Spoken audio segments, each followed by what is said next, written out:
The embassies close. The elder did not speak in riddles when he warned of the signs that would show the war was no longer far off, but standing at the threshold. He said with great seriousness that the time would come when every channel of speech, every screen, and every paper would be filled with fevered debate about the waters of the Aegean.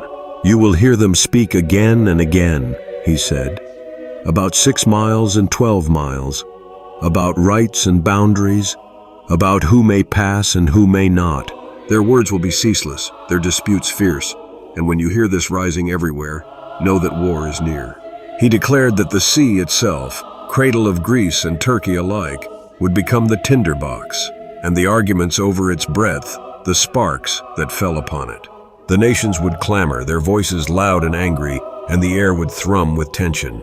"When this is heard without pause," he said, "say not that the hour is far, but that it is upon you."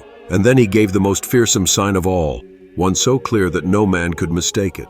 "When you see the embassies depart," he said, "when the Turkish embassy leaves Athens and the Greek embassy is withdrawn from Ankara, then bend your knees, for then the storm will break and the war will be loosed." He did not leave the faithful without refuge.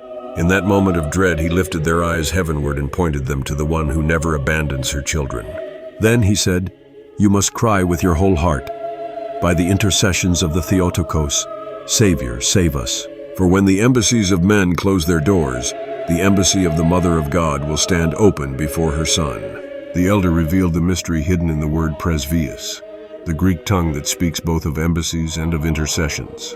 When earthly ambassadors depart, shutting their gates and recalling their envoys, the heavenly ambassador, the Panagia, intercedes all the more fervently at the throne of Christ. He made it plain that these two events were bound together, the departure of men's embassies and the rising up of the Virgin's prayers. "Do not rely on governments when their envoys flee," he said. "Rely on the Queen of Heaven, for she alone will plead for you when nations abandon their posts." The elder spoke with sorrow of how men would scoff and say it is but diplomacy, that ambassadors come and go. But he shook his head and said, "This time will not be like others. This will not be a change of staff nor a shifting of offices. This will be the harbinger of fire, and you will see with your own eyes how swiftly the world is drawn into judgment once those gates are shut." He warned that confusion would sweep the people, that rumors would multiply, and fear would grip the land. The streets would murmur and the homes would whisper, and no one would know where to find safety.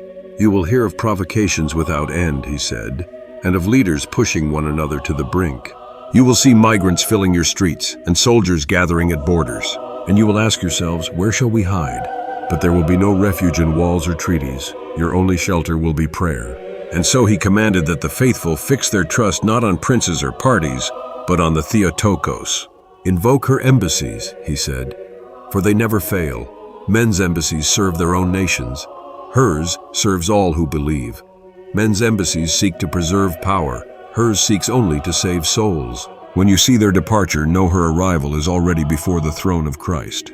Thus the elder concluded, "When you hear of 6 miles and 12, say the storm is rising. When you see the embassies depart, fall upon your knees and cry, by the intercessions of the Theotokos, Savior, save us. For then the sea will boil with strife and the Aegean will know blood. But those who hide themselves in her prayers will not be forsaken."